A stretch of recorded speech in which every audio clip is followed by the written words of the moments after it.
अगर आप समय पर अपनी गलतियों को स्वीकार नहीं करते तो आप एक और गलती कर बैठते हैं। आप अपनी गलतियों से तभी सीखते हैं जब आप अपनी गलती को स्वीकार करते हैं। हम चाहे तो अपने आत्मविश्वास और मेहनत के बल पर अपना भाग्य खुद लिख सकते हैं। अगर हमको अपना भाग्य लिखना नहीं आता तो परिस्थितियां हमारा भाग्य लिख देंगी। आपको जीवन में उतना ही समय मिलता है जितना महान एवं सफल लोगों को मिलता है। श्री कृष्ण कहते हैं, मुसीबतों से भागना नई मुसीबतों को निमंत्रण देने के समान है। जीवन में समय समय पर मुसीबतों और चुनौतियों का सामना करना पड़ता है। यही जीवन का अटल सत्य है। एक शांत समुद्र में कभी भी नाविक कुशल नहीं बन सकता।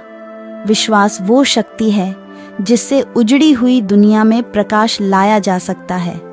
विश्वास पत्थर को भगवान बना सकता है। अविश्वास भगवान के बनाए इंसान को पत्थर दिल बना सकता है। जीवन में कठिनाइयां हमें बर्बाद करने नहीं आती है,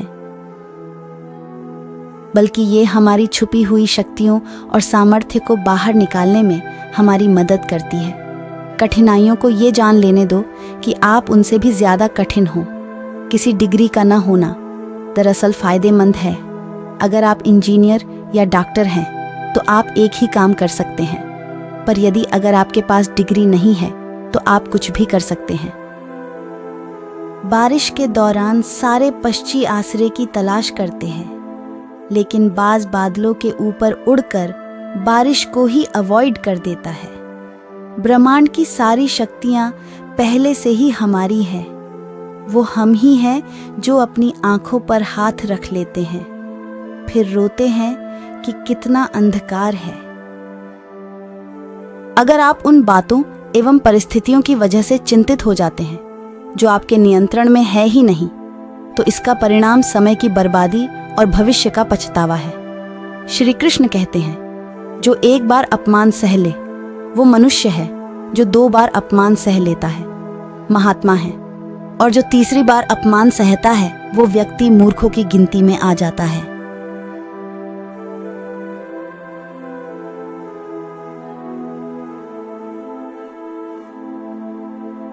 दोस्तों, कई लोग कहते हैं लोग बेवजह हमारा बार बार अपमान करते हैं। कुछ कहते भी नहीं तो भी लोग हमारा अपमान करते हैं। पर लोग हमें बार बार तंग करें, अपमान करके हमें ताना मारते रहे या हमारी हंसी उड़ाते रहे, तो हमें क्या करना चाहिए या फिर उसका जवाब देना चाहिए? यदि आप बार बार अपमान सहते रहेंगे तो आप खुद को हमेशा अपमानित महसूस करेंगे।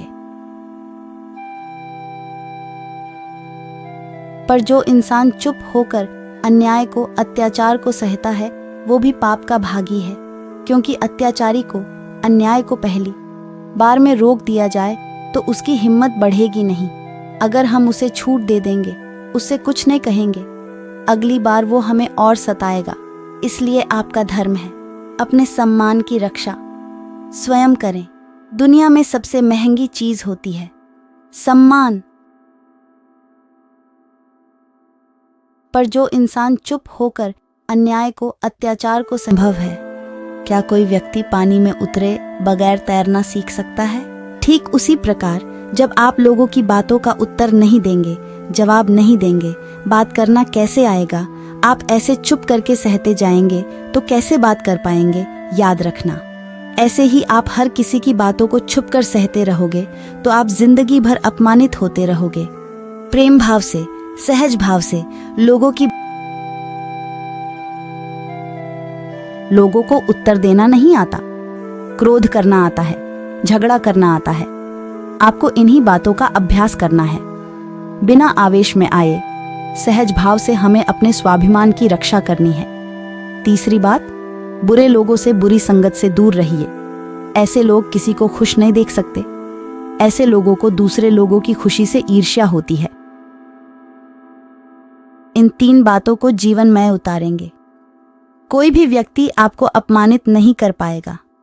आप खुद को बेहतरीन करते रहिए, खुद के ज्ञान को बढ़ाते रहिए। फिर सांप खुद से पूछिए, आपने जिंदगी में क्या सीखा? किताबें भी पढ़िए, क्योंकि किताबें बुद्धि का विकास भी करती है, जिससे आप जिंदगी को और बेहतर देख पाते हैं। लेकिन अपनी समझ को, अपने अनुभव को डेवलप करना ज़रूरी है। खुद पे मेहनत कीजिए। जितना आप मेहनत करेंगे, आपके अंदर उतना ज्ञान बढ़ेगा, समझ बढ़ेगी। आप उतने ज़्यादा कॉन्फिडेंट हो जाएंगे जितना आप लाइफ में कॉन्फिडेंट रहेंगे। आप किसी का भी अत्याचार चुप करके सहन नहीं करेंगे। फिर आप अपने सम्मान की रक्षा खुद करेंगे।